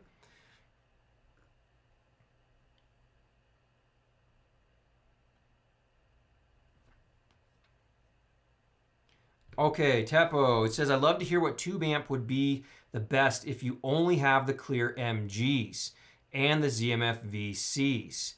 Is the Elise of something else? That's a good question, Tabo. I didn't get to hear the clear MGs with the Elise. So take this with a grain of salt, but you have a warmer sound signature with the Elise than with the Echo. So I think you could, and it's also rated down to 32 ohms. So you could have a pretty darn good probably experience if you don't mind a little bit warmer sound than the Echo. And you also will gain more euphonic properties, which I think would probably be pretty cool and special with the Clear MG as far as staging. And the Verite, let's see, you have the Verite Close. I think the Verite Close would be probably tremendous with the Elise, honestly. And I know Tyler has had the Elise on hand and he's been enjoying it. So I imagine, and Verite Close is one of his favorite headphones. So I think that probably could be a great starting point. And you can always try it, and if you don't like it, you could return it. But obviously, we'd try to save that return from happening from the dealer, so they're not having to take an open box. But I think probably I would say either the Echo 2 or the Elise. I think would be a great starting point. Or if you didn't want to fully go OTL, you could look at like the i5 Pro iCAN. Or if you're willing to spend more, the ZMF pendant takes care of everything. I mean, the ZMF pendant, the Clear MG sounds terrific with the ZMF pendant, but that's 2K, and that's without tubes. And I do recommend you got to change the tubes on the ZMF pendant. So you got to factor in a few $100s more. So you're probably really closer to like $2,500 on the pendant after tubes. Whereas you can roll the stock tubes on the Elise and the stock tubes on the Echo, and you still get a pretty good sound. Hopefully that answered your question, brother. Yeah, man. Good vibes, Josh T. Always good vibes. All right. Yeah, Oliver is very fun, man. Absolutely, Martin. Man, you guys have done a great job smashing the likes for me, man. Thank you so much for all 45 of those likes. I appreciate you guys. If anybody else hasn't smashed it, don't forget to smash the like button. And feel free to share, man. If you got anybody else in this hobby that is really into this stuff, don't be afraid to share the link to this video with them later after the fact. I'm just kind of scrolling back through to make sure I am not missing anything. Okay, cool. Thank you, DP. Great question. How is the speed and detail on the pendant compared to the Echo? It is leveled up on the pendant. The pendant is faster, the pendant is more detailed, and the staging is also wider and deeper on the pendant. So in all avenues of performance, I would say the pendant is a step up. But I would hope it would be for more than double the price, right? So you also get a high and a low Z. So it's more versatile as well. So like you get an 8 ohm and a 100 ohm tap. So you could use your 100 ohm tap with your ZMF stuff, or you could even use your 8 ohm tap with your ZMF if you want to have a little less dynamics and a little bit wider staging. So, I mean, but don't take that as the Echo's not great. It's just the fact is the Echo's $900 versus $2,000. So if you can budget more, the pendant is the better overall performing of the two amps. But like I said, it's more than double the price. Plus you need to add tubes. The stock tubes of the pendant, the JJ tubes, are not something I would recommend for most listeners. They got a bit of glare to them that is not as enjoyable. So you would want to change the tubes out. And depending on what you like, that could be several $100s. So hopefully that answers your question. That is a question I keep getting, Mark, is the pendant or the Euphoria. I really need to hit up Taryn and see if they'll send me out the Euphoria to do a shootout between those two. In fact, you shop with headphones.com. Mark, you're definitely a customer. You should also hit up Taryn and ask him and say, hey, would you please send out a Euphoria? Marcello will send it back. But will you please send out a Euphoria to Marcello to do a shootout between the pendant and the Euphoria? I love to try to get stuff sent to me as often. And headphones.com is a great support. They do send me stuff to test without having to buy it. So, but sometimes I have to buy stuff. And so I'm kind of at right now currently maxed on my budget with all these new amps that I brought in. but I definitely would love to do a shootout between those two. I think it would be a good one. I did do an Elise versus the pendant shootout live stream. So if you check that out, that'll give you some ideas of those two. But the Euphoria, I think, and the pendant would be probably the better comparison of the two, because the Euphoria is the more technical, neutral, and with more bass slam and tighter signature and better staging from what I've read and also talked to the North America dealers, both of them. So I think that would be an excellent, excellent shootout, is those two. Oh, sweet. Thank you, man. Appreciate you, dude. Thank you, brother. Thank you for the super chat. Thank you, my man. Do you have any tube rolling recommendations for pendant to sound a little more warm and tubey to complement my soloist? Yeah, man, I do. So I'll grab them. Hang tight. No, I'm not going to try to jump over my camera. So I would say okay, so it depends. For me and what I like, okay, I have the Amprix 6201 for the input tube, and then I have the Telefunken L84 power tubes. I believe that's correct, okay? I'm almost 100%, that's correct. So those are what I like. And basically what that combination does, and then I left the rectifier tube. The stock rectifier tube makes the least amount of sound difference from what I've read and researched. And I was super happy with what I found from the pendant from just buying those 3 tubes. But they weren't cheap. We're talking like over $3, over 300 American US for those. Maybe a little more than that actually with shipping. So, but those basically, it takes up the slam a notch on the pendant. It actually widens and makes the stage more euphonic.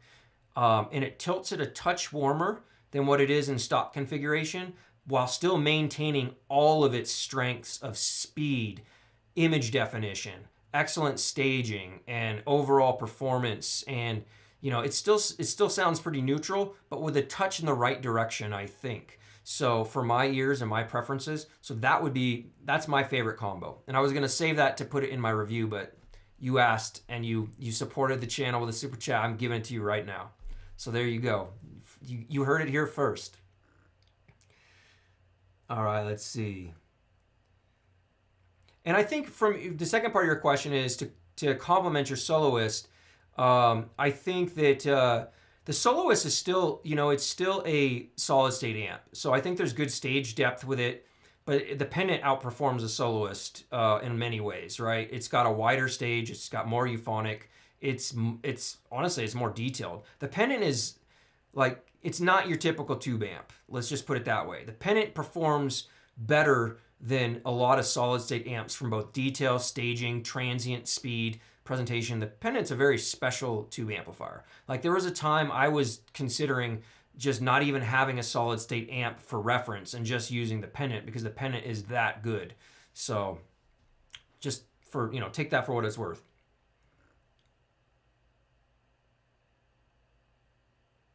Yeah, exactly, Tepo. So I would say if you can, try to avoid trying and returning because, it just makes it harder for the dealers, it takes away from their ability to keep making money. And, it's all of them are stressed right now with the different in-stock levels and stuff. So if we can try to find out and buy the right thing out the gate, that's always the best thing to do. So thank you for saying that. I'm going to put that up there. Oh, and you work in it, so you get it too, even more so. I worked retail. I worked with Magnolia, and Best Buy for many years, and so I totally get it. Returns are, they're going to happen, and sometimes people make impulse buys or decisions, or maybe they didn't qualify the person didn't qualify the customer enough in the first place to get them the right thing. But if we can avoid it, let's try.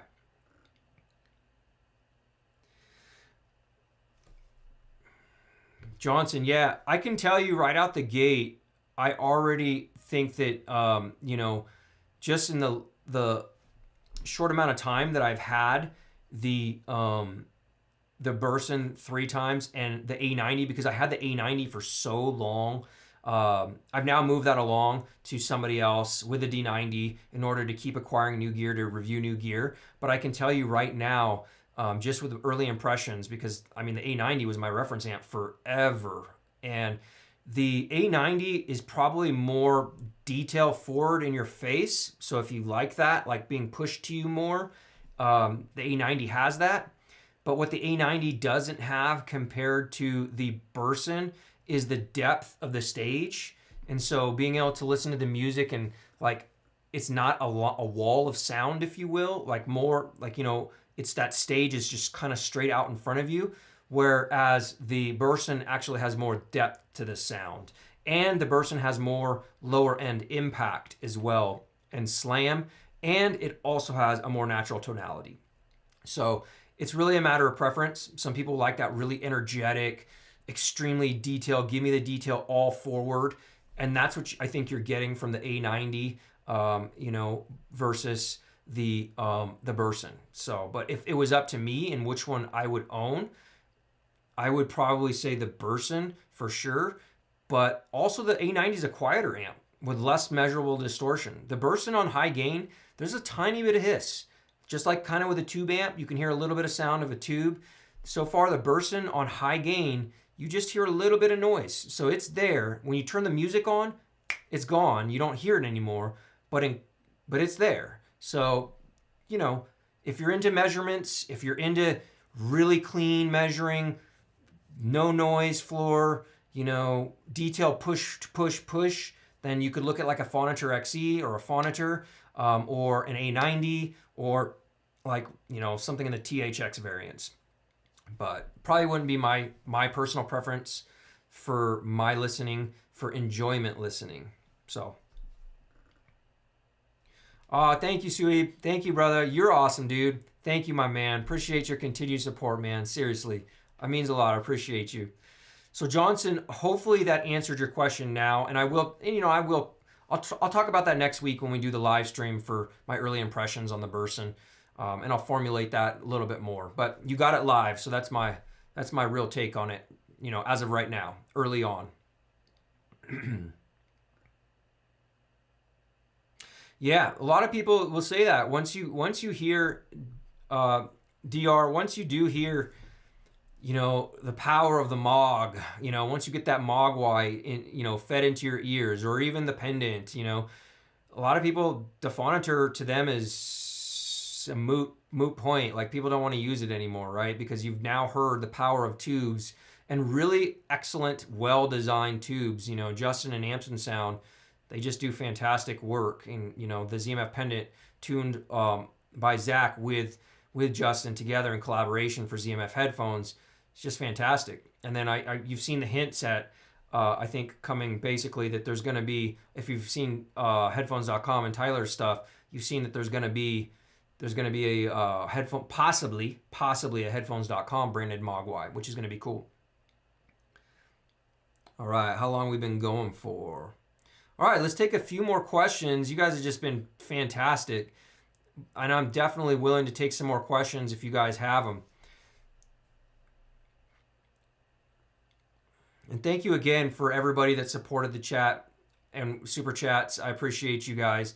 And you know, another thing too, while I'm waiting for some questions to come in, so I'm going to create a membership area for my website, and I would love it if you guys take a moment whenever you have time, just shoot me an email at mrhifireviews.com. That's my website. It's still a pretty new website, but it's there. It's got a bunch of my video work. It's got, you know, some of my reviews written and the video stuff.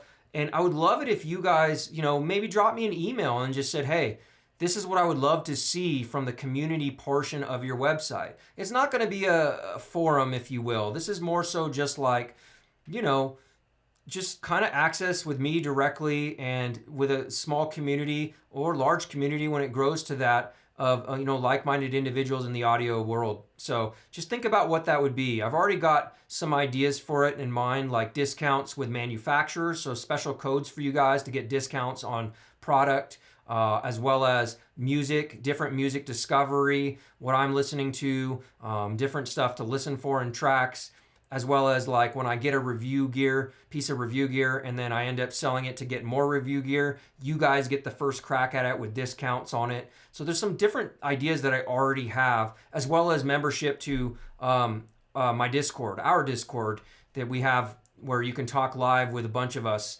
already. So those are some of the features and benefits that I have in mind. But if you guys think of other ones you think would be good, drop me an email and let me know. And let me know if you're interested in becoming a part of that membership, because I would love to have you guys if you're interested. Thank you, Leonard. Appreciate you, brother. Always, man. Thank you for always stopping by and showing your support. All right, let's see. Teppo says, does it matter if your music source is, for example, Apple iPad Pro, or does it need to be a computer? Any difference in sound quality if you use Tidal or any same service in both devices? Okay, so that's a great question, Teppo. So I feel like I, for the longest time, did use my iPad Pro as my music device. And then I would bring in and I would connect via one of these guys. It's always so hard to find focus on these guys.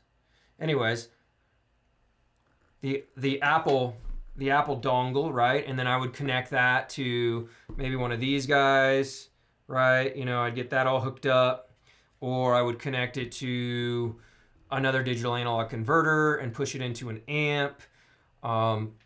So I think as long as you're bypassing the digital analog converter that's built into your iPhone or iPad, you know, even if it's with one of these, right? Even if it's with a Dragonfly, you know, as long as you're bypassing the built-in DAC,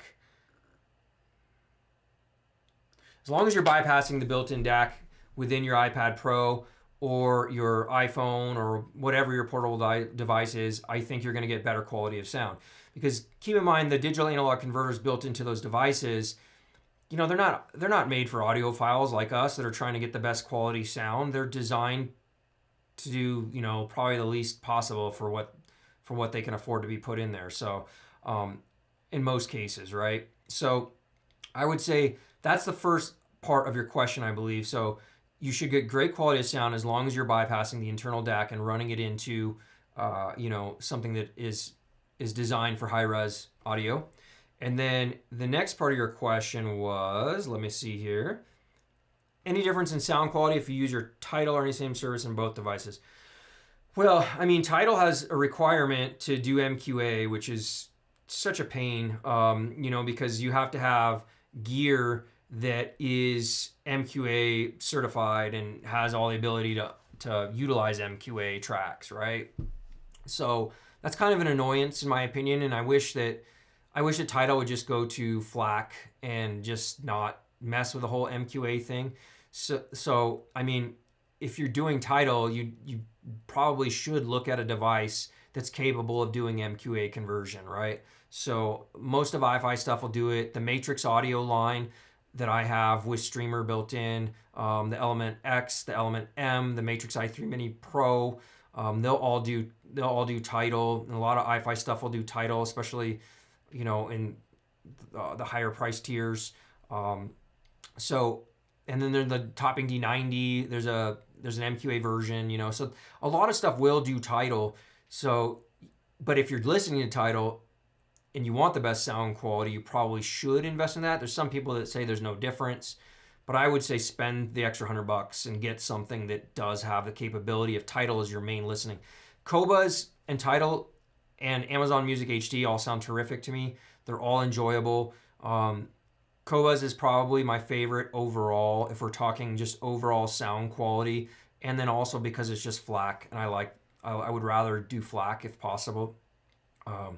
And Amazon Music HD could be, you know, just so strong because they've got the catalog that Tidal has and more, I think, at this point, but they just haven't implemented bit perfect playback yet, at least to my knowledge, which is what allows your digital analog converter to basically take over and change the bit rate of the music when you're listening from within Amazon. And then they also are not implemented in with Roon yet. So for us crazy audiophiles like me at this point that I just am in love with Roon, you know, it's kind of like one of these things that once you go Roon and you have Roon and you use it, it's really hard to not ever use it again. So that's one thing that Amazon lacks. So that's why right now I'm currently, you know, really experimenting with Tidal and Qobuz. And the reason why I'm not just all Qobuz, which would be a viable solution for me, would be my top choice right now, is because Cobuzz doesn't have the catalog size that Tidal has. So especially when you go to electronic music in some genres or some pop in some other areas, you're gonna miss and lose some of the catalog that you can find on Tidal. And so that's why I think just if Amazon just could implement BitPerfect and Root implementation, they would have the best catalog and all of the other things, and they would dominate the space. But for whatever reason, they're not listening. Maybe because they're too big. I don't know. You know, sometimes big companies, it takes a long time for them to move.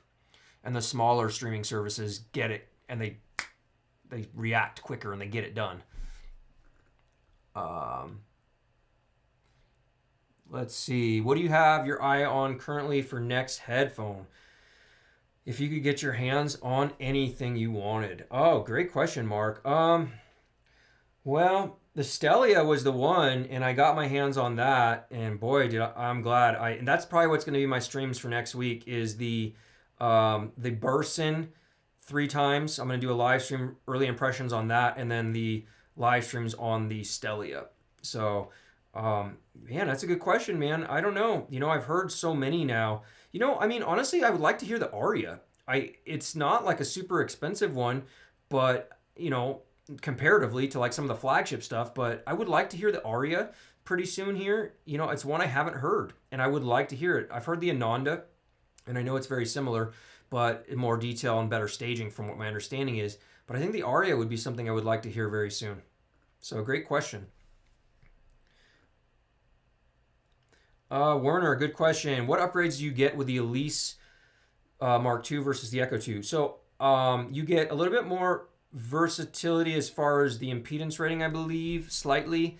And then you get a bit more euphonic sound signature, a bit better euphonic and three-dimensional staging, and a warmer mid-range. However, that may not be an upgrade for some people. Some people may think that that's a downgrade. I think the Echo, from a sound quality perspective, is actually more neutral sounding, and it has more punch, and it's more dynamic, and it may even have a touch more detail. The Elise is smoother. 100%, it's a smoother listen. So if you have brighter headphones and you want to tone them down a touch, the Elise is good at that.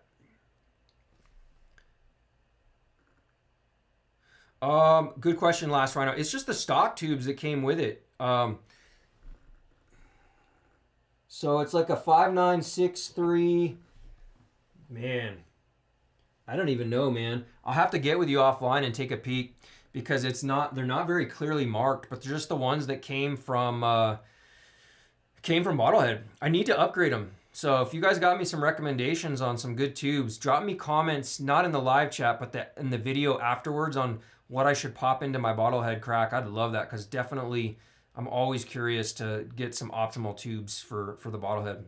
I'm bringing this back over to one of my family members, because he's the one that built the Bottlehead. I started with him. We built it about halfway, and then he took over because I got so slammed with YouTube stuff and work and single dad life, and basically he took over the build. But we've just had the stock tubes, and we've been talking about upgrading them. So I'm always looking for recommendations if you got some. Thank you, Last Rhino. Ciao, Suabib. Thank you, brother. Appreciate you. Much love, brother. Thank you. Yeah, Dragonfly or Hip DAC. Yeah, those are great. Absolutely, Twin Gwyn. Absolutely, I agree, man. You know, I'm trying to actually find a used iFi XDSD. I'm gonna try to get one of those. I used to have one a long time ago, and I loved it. And I feel like, I know it's discontinued, so I'm sure there's gonna be a new one eventually here. But those iFi XDSDs are also pretty awesome. I know Martin has one and loves it, and I loved it when I had it too.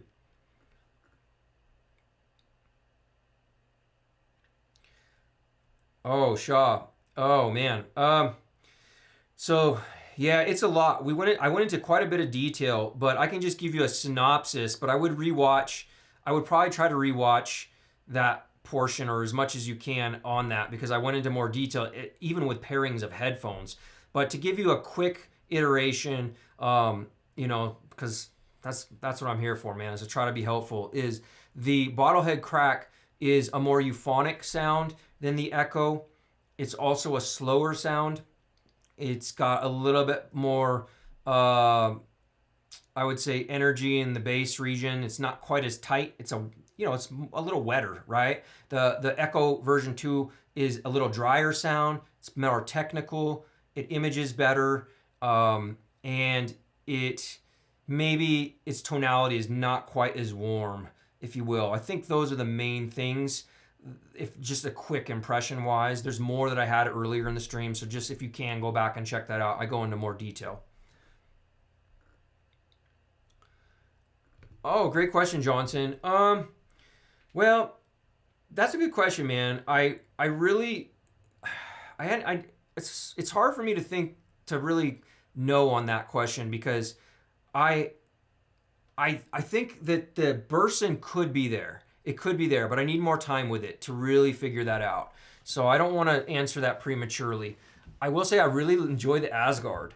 So like a better way for me to answer this is like at different price points, right? So I think 200 and less, the Asgard is like probably one of my favorite amps right now. And then 500 and less, I need more time, and the Jotunheim does pretty well. I need more time to really mesh out its sound a little bit. And I think the Jotunheim could be under 500, could be the player right now. However, I'm not 100% on that yet either. So I need more time with that. So the one I can say confidently that is like something that I just love and it's super enjoyable. Under $200, that Asgard 3, I feel pretty good about that, especially if you have a pair of really detailed headphones. It's got nice Class A amplification built into it. It's just a sweet little amp. I can't find any faults with it. Unless you're like a super treble head detail monster, then maybe it won't be your thing. But so that's like, there's a little answer. At a low price point, the Asgard 3 from Shit Audio is pretty dope. I also enjoy the i5 Pro iCAN solid state amp. It's not a super detailed one compared to like say like a Phonitor or like an A90. But sometimes that's not always what you want. You want to enjoy, and I think a lot of times why I prefer and listen to tubes so much is because it gives you a more natural sound to my ears, and the harmonics of the tubes are just so beautiful. Oh, Kareem, dude, thank you, man, dude, Kareem, I love you, buddy. Thank you so much for your support, brother. You're the man. I can't even thank you enough. You know that. Thank you so much, dude. That's a huge support. I appreciate you, brother, so much. Yeah, Mark, you like Amazon Music HD? Good, man. Yeah. Mark, hot tip, if you haven't seen my Amazon Music HD video, go check it out because it's pretty dope. And from the sense of the way I filmed it is different, right? And I'm not tooting my own horn when I say that. It's just a different way because it wasn't like a review per se, but it was kind of like a little bit different of what all the features of Amazon Music has. And it was a really fun one to film. And I have some new favorite content Fridays and 5 coming up that I'm going to try to film in that way because it's just a little different take on it. And I can kind of be more of a storyteller, which is a little fun.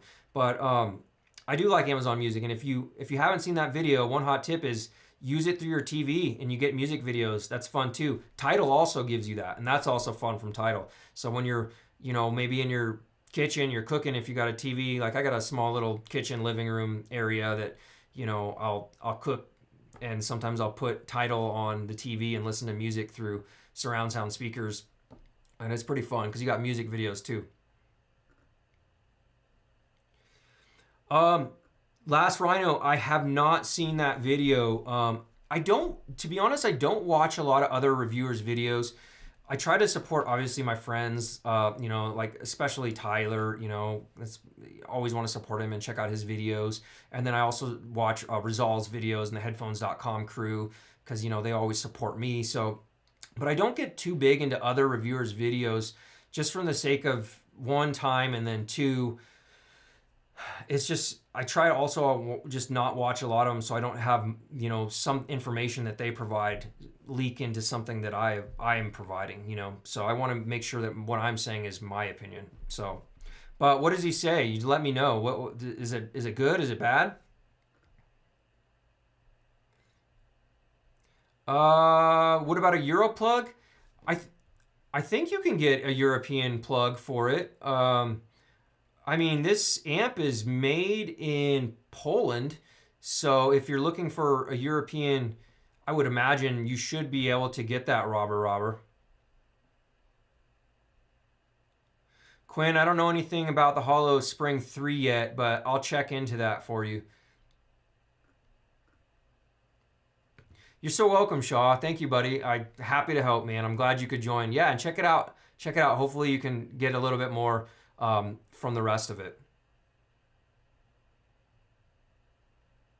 Yeah, Shaw, I do have the Speedball installed. And I do appreciate and recommend the Speedball upgrade with a Bottlehead crack. So I would recommend that upgrade. It's worth it.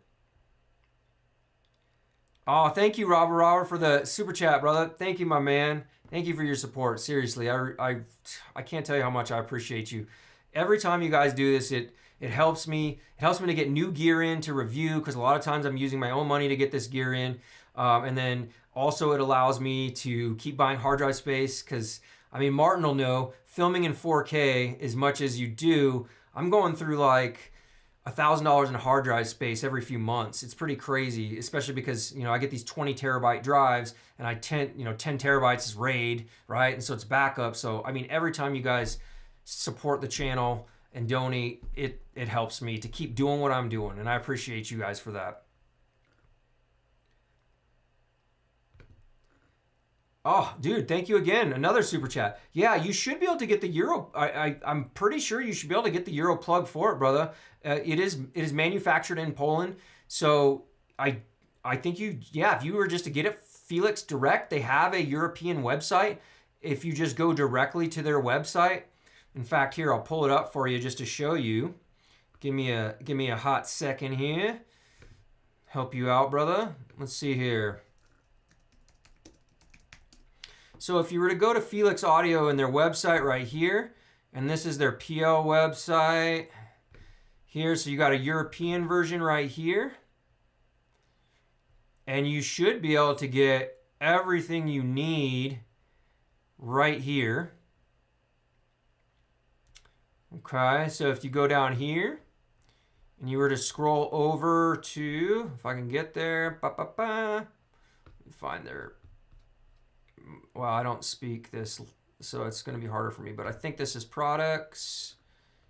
And then we should go down to the Elise, then it should come down to the Echo. Yeah, and then you should be able to choose it, you know, with a type of plug, or it might be standard on this. And then if you go to the English site and you go to products and you go to Echo Mark II, product page right here, and then you got your voltage right here, 230 volt or 120 volt. So you should be able to get, I think, what you need directly from them. I hope that helps, brother. All right. Yeah, maybe, you know what? Last Rhino, maybe I'll go check it out then, man. I will, I'll go check it out. If you think it's one of those things that is good education for me as a reviewer and an audio friend, I'll go check it out, man. Yeah, if you dude, I trust your word, man. If you recommend it, I'll go watch it, man. You're a great support to me, and I've always enjoyed your feedback. So I'll go watch it, and I'll learn about it for sure. Thanks, DR. Yeah, we're gonna probably wrap this up too. So we've been going for quite a while. Any last questions, and then I'm gonna wrap up in the next probably 60 seconds, because we're hitting the 2-hour mark, and I promised myself 2 hours only. So we can't go any more than 2 hours anymore, just because I also gotta go pick up my daughter soon. So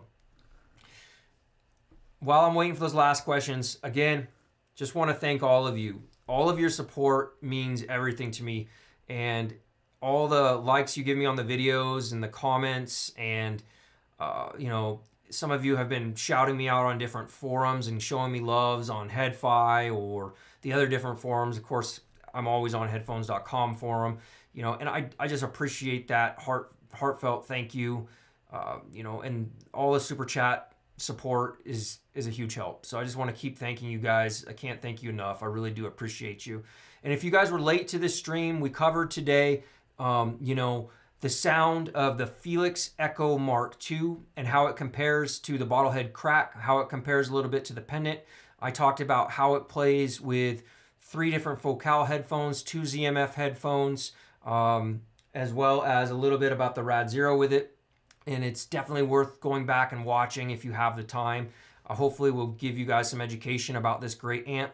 And to give you my overall, it's an awesome tube amp for under 1,000 with its excellent build quality, its beautiful look and feel, its preamplifier, its 3 inputs. It's really good at rejecting RFI noise. It has a great, energetic, fun, punchy sound that's not too overdone as far as tubes. It's got excellent detail, especially in this price category. And it's probably, my favorite with a clear MG in the ZMF Aeolus as of right now for the first couple weeks I've had it. So hopefully that gives you a little bit of a synopsis of what we've talked about. And we go into a lot more detail earlier on in this stream, but there's just some of the tidbits, and you can learn more if you go back and watch the full thing. Oh, thank you, Martin. Appreciate you, brother. Thank you so much for the super chat, my man. My brother, thank you. Appreciate you. Thanks, Twingen. Yes, it was a great chat. Thank you so much, man. Thank you to everybody. Yes, speakers for a smaller space, Johnson. I really like KEF. I think it's the QC150s, could be something, or the 350s, I think also would be a great little speaker for a smaller space to check out. Have a nice day, Warner. Really great and enjoyable. Yeah, thank you, man. Robin, thank you. I appreciate it. Always great to be here with you and have you here with us, man. Thank you so much. Thank you, Quinn. I think we'll wrap it up, guys. I just want to thank you all. Yeah, there you go, DP. There you go. 230 volt if you want it. There you go. Thank you, Martin. I appreciate you. So with that, guys, I hope you all enjoy the rest of your weekend, and I hope you found this stream helpful for you. Don't forget to like this video if you can. Subscribe to the channel. Turn on all your notifications so you get future notifications of reviews or live streams. And don't forget to visit me at mrhifi-reviews.com. Drop me your comments there or any recommendations of audio products you'd like me to check out next, as well as the membership area I'm building on my website and what you'd like to see as a benefit of that membership area as I launch that. So thanks again to everybody. DP, thank you, brother. Thanks to you as well. And you guys all have a wonderful weekend. Cheers. And as I always close every review and always every video, much love to all of you guys. Ciao.